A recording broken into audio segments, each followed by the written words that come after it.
Assalamu alaikum students, welcome to our lectures physics second year.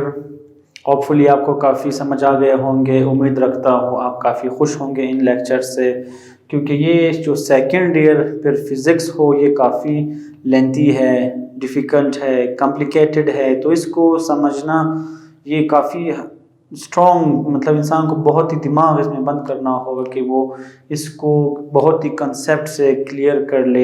हमारी यही कोशिश होती है कि हम एक एक पॉइंट क्लियरली समझाए, विद रीज़न समझाए, कि आपके दिमाग में बैठे, आपके लिए काफ़ी हेल्पफुल रहे ये लेक्चर्स। तो ये चैप्टर नंबर 4 एंड पे है, इसके एंड के टॉपिक्स हैं एडी करंट। एडी करंट हमारे पास क्या है? एडी करंट को समझने के लिए सिंपल जो फेनोमेना है हमारे पास कि जब किसी भी सर्किट में किसी भी कॉइल पे, या जैसे कि हमने म्यूचुअल इंडक्शन पढ़ा, सेल्फ इंडक्शन पढ़ा, इंडक्टर पढ़ा, इसी तरह के कोई भी टॉपिक हमने जब पढ़ा है तो उसमें एक और इशू भी आता है जो हम साथ साथ कवर करते जा रहे थे। अब इसमें एक आता है एडी करंट। एडी करंट ये है कि जब किसी कॉइल में, किसी फील्ड में हम फ्लक्स चेंज करते हैं, किस चीज़ से? करंट के इंक्रीज करने से या रेजिस्टेंस के कम ज़्यादा करने से जो करंट पे इफेक्ट होगा, उससे जब फ्लक्स चेंज होगा, फ्लक्स के चेंज होने से हमें पता है कि ईएमएफ इंड्यूस्ड होता है। जो ईएमएफ इंड्यूस्ड होता है लेंस लॉ के मुताबिक वो अपोजिशन में होता है, वो अपोजिट डायरेक्शन में इंड्यूस्ड होता है। जब ये ईएमएफ इंड्यूस्ड होगा in opposite direction according to the Lenz law, तो तब उस सर्किट में, उस फील्ड में, उस कॉइल में, उस डिवाइस में एक करंट सेटअप हो जाता है, करंट पैदा हो जाता है। That set ups a current, जिससे एक करंट पैदा हो जाता है, उस करंट को हम कहते हैं, उसको कहते हैं एडी करंट। ये करंट क्या करता है?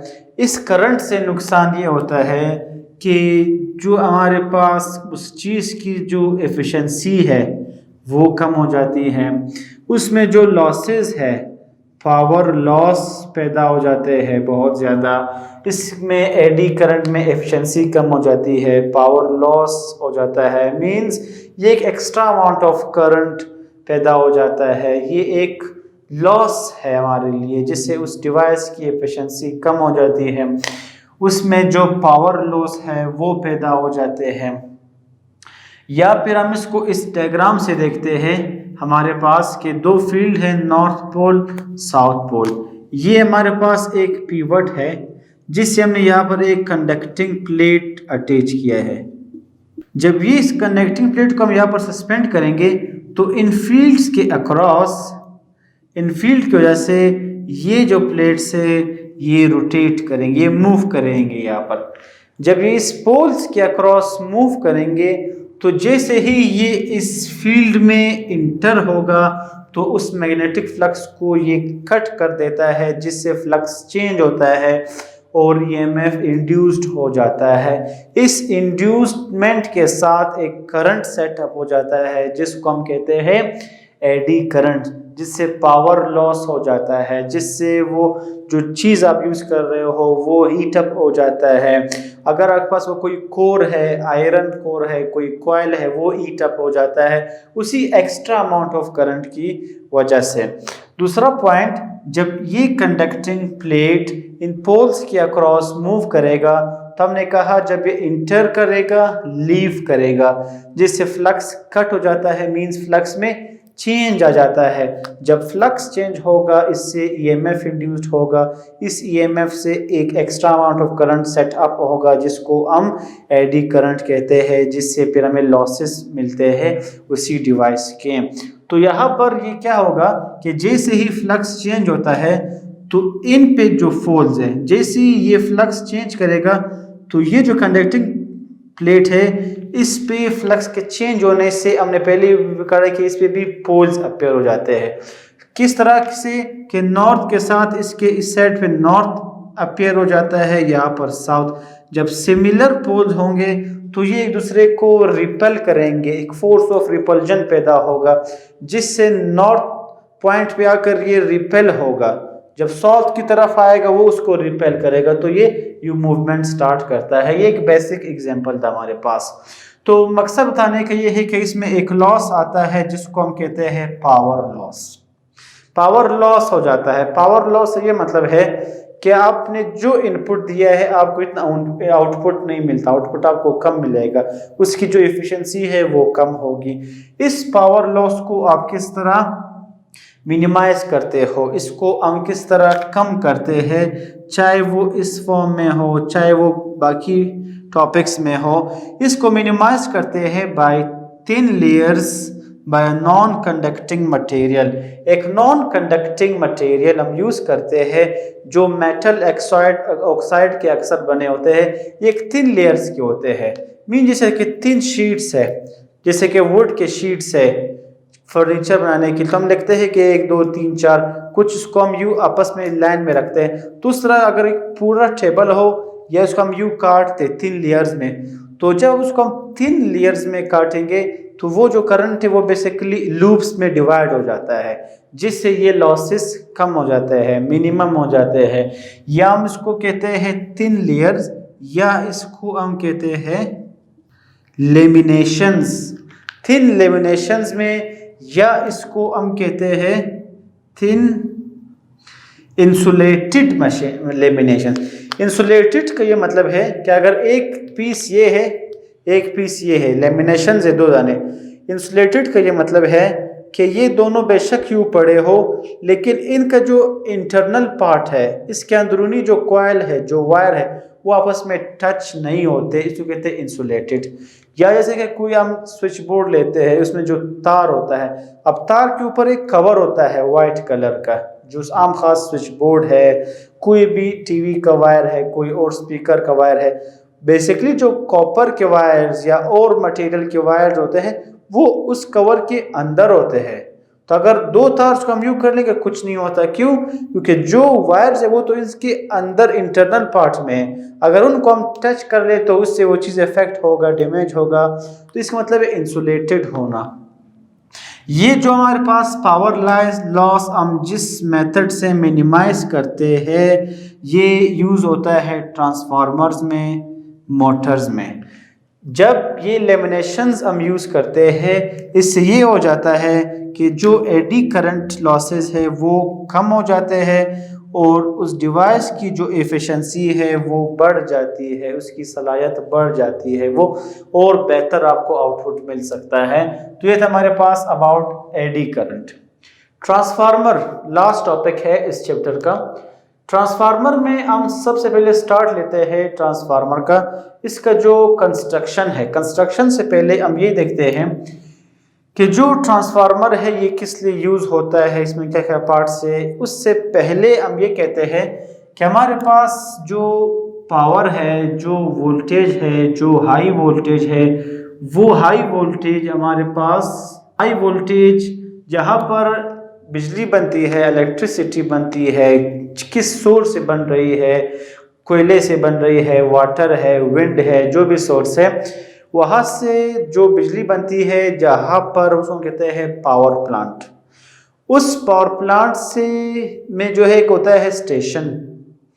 उस स्टेशन में हम क्या कहते हैं, वहाँ से जो बिजली बन रही है उसको हम फॉरवर्ड करते हैं through transmission lines.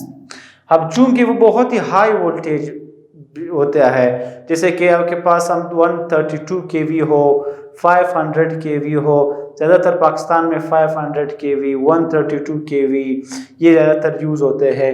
kV means kilo volt में होता है, बहुत हाई वोल्टेज होता है। ये हाई वोल्ट ट्रांसमिशन लाइंस में जाते हैं, जो ज़्यादातर आप हाईवेज पे जाएंगे तो आपको खंबे नज़र आएंगे बहुत बड़े बड़े, वो सारे ट्रांसमिशन लाइन जिसमें बहुत हाई वोल्टेज जाता है। जैसे कि अब मैं मिसाल देता हूँ कि कोई ट्रांसमिशन लाइन इसमें 62 kV का हाई वोल्टेज जा रहा है, 132 kV। उसी हाई वोल्टेज को ट्रांसमिशन लाइंस के बाद हम उसको ले आते हैं डिस्ट्रीब्यूशन स्टेशंस में। डिस्ट्रीब्यूशन स्टेशन जैसे कि हम ग्रिड स्टेशन जिसको कहते हैं, जैसे कि आपको सिटीज़ में आसपास 2-3 ग्रिड स्टेशन मिलते हैं। उस ग्रिड स्टेशन में क्या होता है, इस 132 kV इस हाई वोल्टेज को हम कन्वर्ट करते हैं किस चीज़ में, 66 किलो वोल्ट में हम इसको चेंज करते हैं 66 kV में। इसी डिस्ट्रीब्यूशन या ग्रिड स्टेशन से फिर उसी के ज़रिए खंभों में जो बिजली जाती है, जो वोल्टेज जाता है, उस वोल्टेज को जब फिर हम ले आते हैं रेजिडेंशियल एरियाज़ में, जिसे क्या आपके शहर में कोई गलियाँ हो, कोई स्ट्रीट हो, वहाँ पर जब हम ले आते हैं इसी चीज़ को कन्वर्ट किया जाता है किस चीज़ में, 11 kV में। फिर इसी रेजिडेंशियल एरिया से आपको हर गली में, हर स्ट्रीट में ट्रांसफार्मर मिलेगा। उस ट्रांसफार्मर से आपको एक वायर नज़र आएगा, जो तार आता है आपके घर की तरफ, आपके मीटर से लगा होता है, आपके घर को बिजली प्रोवाइड हो रही है। उस ट्रांसफार्मर जो गलियों में यूज़ होता है वो उसको कहते हैं कस्टमर हाउस होल्ड वायर्स भी कहते हैं, कि जो कस्टमर तक, जो हाउस होल्ड तक पहुंचता है, उसी 11 kV को फिर हम चेंज करते हैं 220 वोल्ट में भी चेंज करते हैं, 440 वोल्ट में भी चेंज करते हैं। तो ये हमारे पास क्या है, अब देखिए यहाँ से अगर हम देखें तो ये वोल्टेज कम होता जा रहा है, चेंज होता जा रहा है। ये वो क्या चीज़ है जो इसको चेंज करता जा रहा है, इसके लिए हम ट्रांसफार्मर्स यूज़ करते हैं। इसमें ट्रांसफार्मर्स होते हैं, पावर ट्रांसफार्मर्स होते हैं, वो बहुत हाई लेवल स्टडी है। तो यहाँ तक हमने सिर्फ ये समझना था कि ये ट्रांसफार्मर्स का काम है। अब ट्रांसफार्मर क्या है हमारे पास, इसका डेफिनेशन ये है, ट्रांसफार्मर्स ये ऐसा डिवाइस है जो वोल्टेज को चेंज करता है, वोल्टेज को वेरी करता है, वोल्टेज को या ज़्यादा या कम करता है, जो अप्लाइड वोल्टेज को इंक्रीज या डिक्रीज कर ले, चेंज कर ले, वेरी कर ले, उसको हम कहते हैं ट्रांसफार्मर। ट्रांसफार्मर के पार्ट्स क्या है, ये हमारे पास ट्रांसफार्मर में हमारे पास एक कोर होता है, इसको हम कहते हैं सॉफ्ट आयरन कोर। ये एक सॉफ्ट आयरन कोर है हमारे पास, इसको आप इस तरह आसानी समझ सकते हैं। एक हमारे पास एक सॉफ्ट आयरन कोर है, इस कोर में हमारे पास क्या होता है, एक कॉइल यहाँ पर होता है, एक कॉइल हमारे पास यहाँ पर होता है, कॉइल इस साइड वाला कॉइल वो जो है किसी भी एसी पावर सोर्स के साथ, एसी को हम इस तरह जाहिर करते हैं, कोई भी एसी पावर सोर्स के साथ, एसी पावर सोर्स के साथ जो कॉइल कनेक्टेड है उसको हम कहते हैं प्राइमरी कॉइल। ये इसका प्राइमरी कॉइल है, प्राइमरी साइड है। एक कॉइल है जो आपके पास किस चीज़ के साथ कनेक्टेड होता है, किसी भी लोड के साथ कनेक्टेड होता है। लोड से मतलब जैसे कि ट्रांसफार्मर गली में है, उससे कोई तार आ रहा है, घर में आपको बिजली मिल रही है, ये सारे लोड है। बिजली में हम जो कुछ इस्तेमाल करते हो वो लोड में आता है। जो सेकेंडरी कॉइल है वो लोड के साथ कनेक्टेड होता है, इस चीज़ को हम कहते हैं, इसको हम कहते हैं सेकेंडरी कॉइल। तो एक ट्रांसफार्मर में सॉफ्ट आयरन कोर होता है जिसमें एक प्राइमरी कॉइल होता है और एक सेकेंडरी कॉइल होता है। Primary coil AC power source के साथ कनेक्ट होता है, secondary coil secondary coil load के साथ कनेक्ट होता है। तो ये दो कॉइल्स होते हैं। अब इस दो कॉइल में जो काम होगा, जो प्रोसेस होगा कि कोई भी एसी सोर्स जब आप अप्लाई करते हो तो इस कॉइल में एक फील्ड बनता है, मैग्नेटिक फील्ड। उस मैग्नेटिक फील्ड में नियरली वाले कॉइल में, साथ वाले कॉइल में जो ईएमएफ इंड्यूस्ड होता है अपोजिट डायरेक्शन में, उसको हम क्या कहते थे, साथ वाले कॉइल में इस तरह के प्रोसेस को हम कहते थे म्यूचुअल इंडक्शन। एक कॉइल की वजह से दूसरे कॉइल में ईएमएफ इंड्यूस्ड होना, अपोजिट डायरेक्शन में होना, उसको हम म्यूचुअल इंडक्शन कहते हैं। तो इसका ये मतलब है ट्रांसफार्मर जिस प्रिंसिपल पे काम करता है वो हमारे पास क्या है, वो म्यूचुअल इंडक्शन के प्रिंसिपल पे ये काम करता है। अब इस ट्रांसफार्मर में सिंपल वही वर्क होता है जो म्यूचुअल इंडक्शन है, कि यहाँ से जो इनपुट आप दे रहे हो इस कॉइल की वजह से इसमें जो इंड्यूसमेंट होती है उससे आपको आउटपुट मिलेगा, उससे आपको इंड्यूस्ड ईएमएफ मिलेगा। दूसरा पॉइंट, इस कॉइल में, इस ट्रांसफार्मर में हम वोल्टेज चेंज करते जाते हैं, जैसे कि ये वोल्टेज ये कम होते जाएंगे, इस तरह वोल्टेज का चेंज करना, डिक्रीज इंक्रीज करना, ये भी ट्रांसफार्मर का काम है। इस ट्रांसफार्मर को हम सिंबल से किस तरह जाहिर करते हैं? सिंबल से हम इसको इस तरह जाहिर करते हैं कि ये टू लाइंस हम ड्रॉ करते हैं। ये जो टू लाइंस है ये शो करता है सॉफ्ट आयरन कोर को, ये जाहिर करता है। ये सॉफ्ट आयरन कोर को इस तरह हम जाहिर करते हैं जब सिंबल से हो। फिर इसके बाद दो कॉइल्स होते हैं, तो एक होगा आपके पास प्राइमरी कॉइल, एक होता है आपके पास सेकेंडरी कॉइल। ये प्राइमरी कॉइल है और ये सेकेंडरी कॉइल है। तो ये जो सिंबल है इससे ये जाहिर होता है कि ये किस चीज़ का सिंबल है, ये ट्रांसफार्मर का सिंबल है। इस ट्रांसफार्मर में जो ईएमएफ इंड्यूस्ड होगा, जो वोल्टेज इंड्यूस्ड होगा, जो करंट इंड्यूस्ड होगा, उसको हम किस फॉर्म में लिखेंगे? अगर यहाँ पे आप प्राइमरी साइड पे जो वोल्टेज होगा उसको हम वीपी कहेंगे, सेकेंडरी साइड पे जो वोल्टेज होगा उसको हम वीएस कहेंगे। ये जो कॉइल है, इस कॉइल को हम कहते हैं कि जरूरी तो नहीं एक कॉइल हो, 10, 20, 30, 1000 कॉइल थे, तो हम इसको पढ़ते आ रहे हैं कि इसको हम कहते हैं नंबर ऑफ टर्न्स। तो ये जो कॉइल है ये इसमें कितने नंबर ऑफ टर्न्स होंगे? Means number of turns. Primary coil है तो number of turns in primary coil. इसमें कितने टर्न्स होंगे? Means number of turns. Secondary coil है तो number of turns in secondary coil. इसी तरह अगर हम कहें कि प्राइमरी कॉइल में कितना करंट जा रहा है, प्राइमरी कॉइल तो आईपी, सेकेंडरी कॉइल में कितना करंट जा रहा है, तो सेकेंडरी कॉइल में आई एस हमारे पास क्या होगा, इसका करंट होगा। तो हम इसको रिप्रेजेंट इस तरह करते हैं। अब हम ये कहते हैं कि सिंपल म्यूचुअल इंडक्शन के प्रिंसिपल पे काम करता है कि फ्लक्स इसमें चेंज होगा, एसी सोर्स देकर करंट इंक्रीज होगा, फ्लक्स चेंज होगा, जिससे नियर बाय वाले कॉइल में हम इंड्यूसमेंट करते हैं, ईएमएफ इंड्यूस्ड होता है। जो ईएमएफ इंड्यूस्ड, और हमने ये भी पढ़ा है कि इस कॉइल में भी तो ईएमएफ इंड्यूस्ड होता है, जो हमने सेल्फ इंडक्शन पढ़ा है। तो अगर प्राइमरी कॉइल में जितना ईएमएफ इंड्यूस्ड होगा तो ईएमएफ मींस आप उसको वी से जाहिर करते हैं, ई से भी आप जाहिर कर सकते हो, कोई इशू नहीं है। तो VP minus N S flux by time, ये हमारे पास ईएमएफ इंड्यूस्ड का फार्मूला था अकॉर्डिंग टू फैराडे लॉ। इसी तरह अगर हम कहें कि जितना फ्लक्स प्राइमरी में हो और अगर उतना ही फ्लक्स, उतना ही ईएमएफ इंड्यूस्ड हो सेकेंडरी में, तो फिर उसी चीज को हम सेकेंडरी के फॉर्म में लिखते हैं कि आपके पास जो नंबर ऑफ टर्न्स है, कि जो आपके पास ईएमएफ इंड्यूस्ड है सेकेंडरी कॉइल में minus N S flux by time.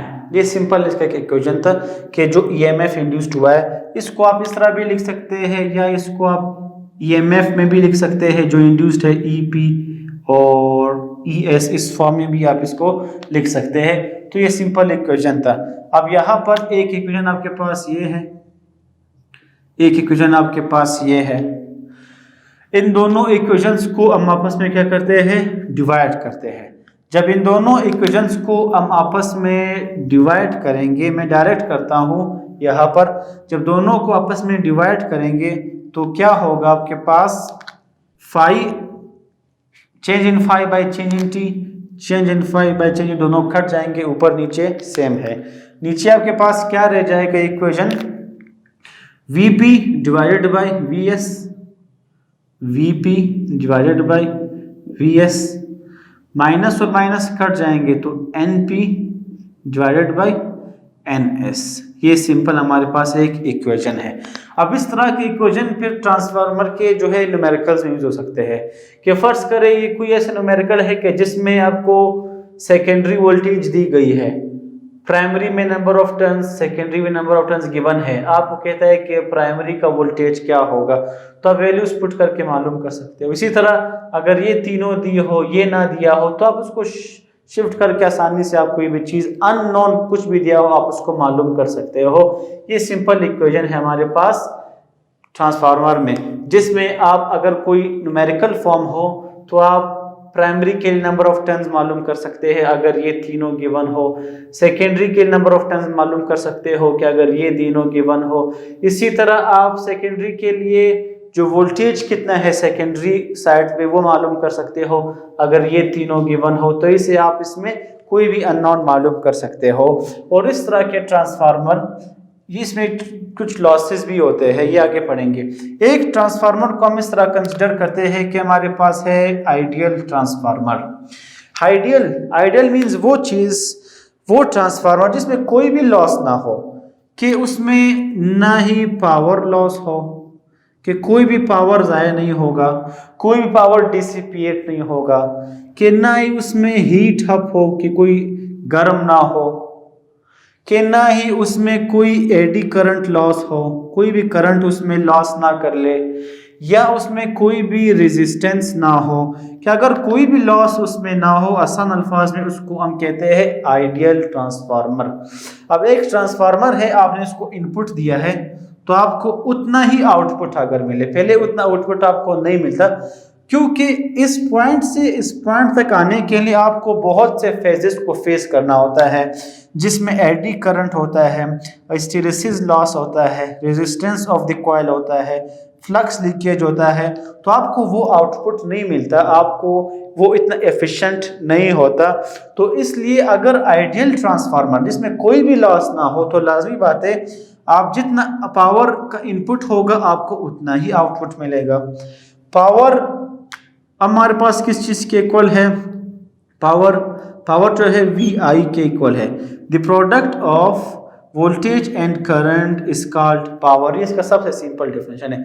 Power in मतलब इन प्राइमरी साइड, तो ये VP/IP होगा। Power out mean secondary side, तो ये VS/IS होगा। ये भी सिंपल हमारे पास इक्वेशन है, आप इसको इस तरह लिख सकते हैं। या फिर अब ये भी इस तरह का इक्वेशन है कि जिसमें आप प्राइमरी या सेकेंडरी वोल्टेजेस मालूम कर सकते हो अगर करंट्स गिवन हो, या अगर तीन चीज़ें नॉन हो दी गई हो, आप एक अननोन मालूम कर सकते हो। ये in the form of current है, ये in the form of number of turns है। तो ये ऐसे इक्वेशन है जिसमें किसी भी तरह की वैल्यू अगर ट्रांसफार्मर में दी जाए तो आप उस अननोन को मालूम कर सकते हो।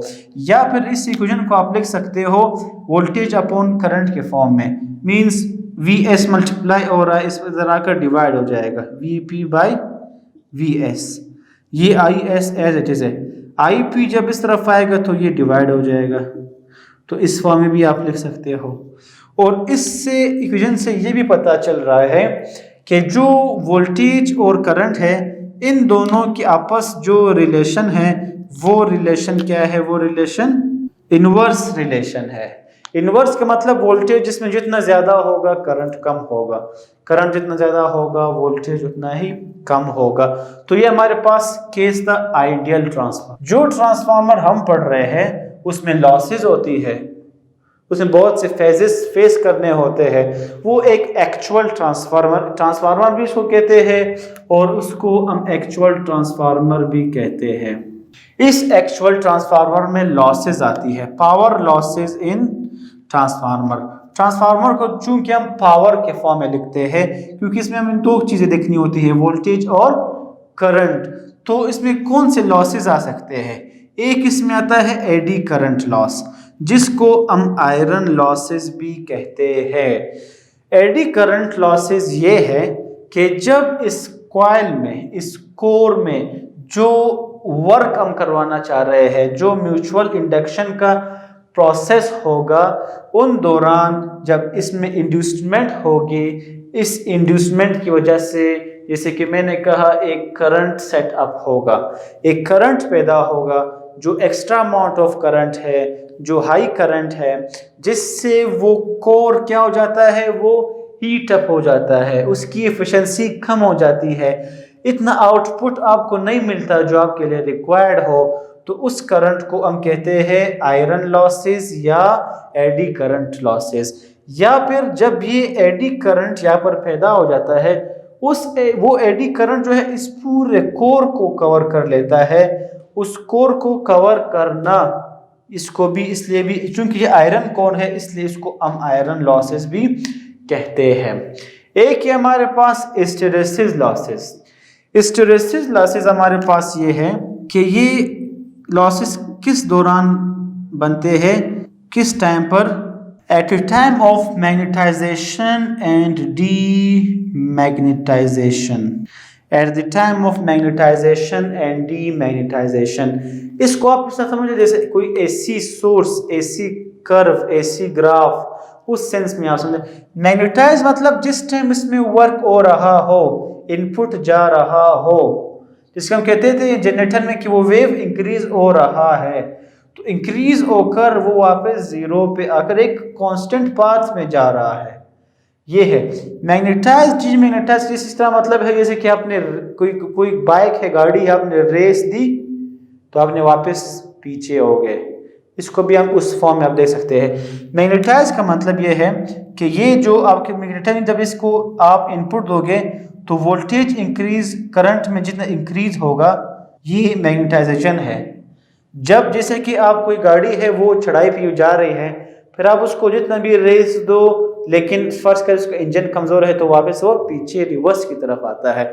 तो मैग्नेटाइज मींस आप उसको वोल्टेज करंट जितना बढ़ रहा है उसके साथ साथ एक पॉइंट आएगा जिसमें वो नहीं बढ़ता, तो आप जितना मजीद इंक्रीज करोगे वो बेशक पीछे आ रहा हो लेकिन वो बजाय इसी पाथ में आ रहा हो, तो इसमें लॉस आ जाता है इस फॉर्म में।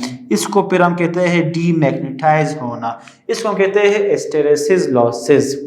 रेजिस्टेंस ऑफ अ कॉइल, इस कॉइल में लाजमी बात है रेजिस्टेंस होगा, रेजिस्टेंस जितना ज़्यादा इस पे होगा वो कम से कम करंट को अलाउ करेगा, तो रेजिस्टेंस भी इसके लिए एक रुकावट है।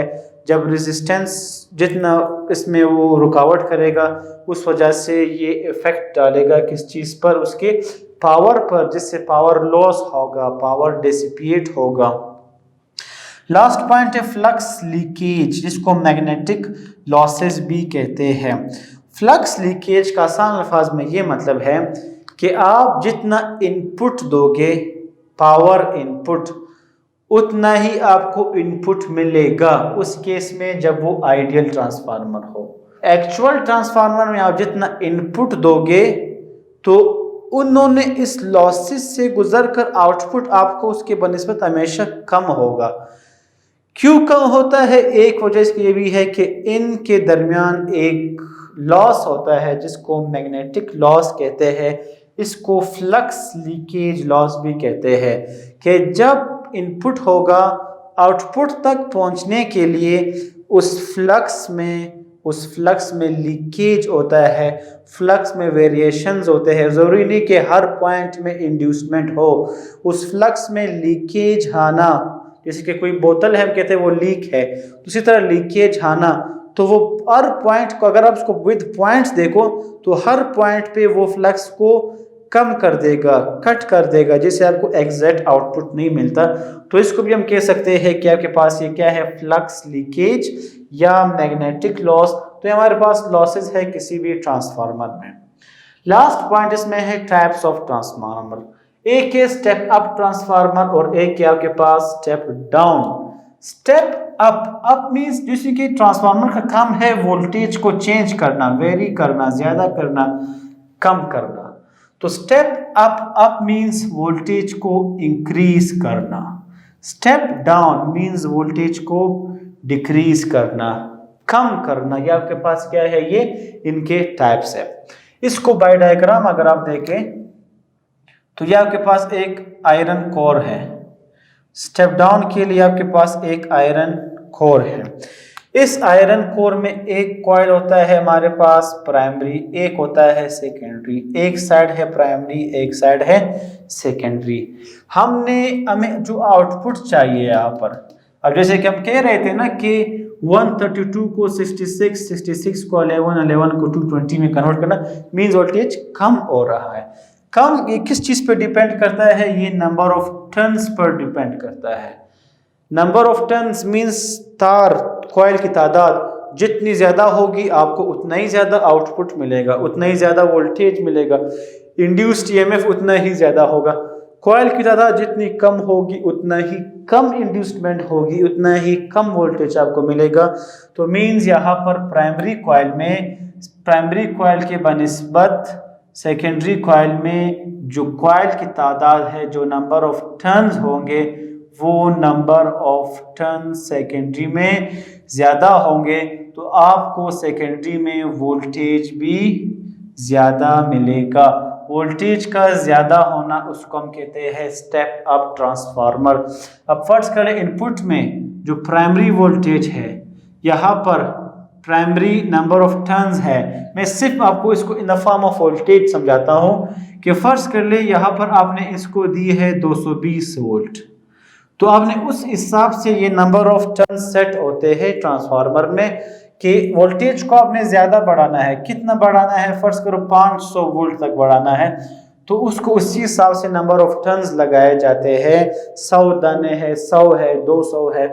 तो जैसे ही नंबर ऑफ टर्न्स सेकेंडरी में ज़्यादा होंगे तो ये आउटपुट जो इनपुट में 220 वोल्ट था, यहाँ पर आपको फर्ज करो 500 वोल्ट मिलेगा। तो वोल्टेज का इंक्रीज होना, ये स्टेप अप ट्रांसफार्मर है। एक है step down transformer. Step down means हम वोल्टेज कम चाह रहे हैं। जैसे कि प्राइमरी में वोल्टेज है, हम कहते हैं कि इसमें हमारे पास 66 kV वोल्टेज जा रहा है, तो हम कहते हैं कि हमें सेकेंडरी में वोल्टेज कम कराना है। जैसे कि ये है 66, हमें कम कराना है 11 किलो वोल्ट, 11 kV लाना है।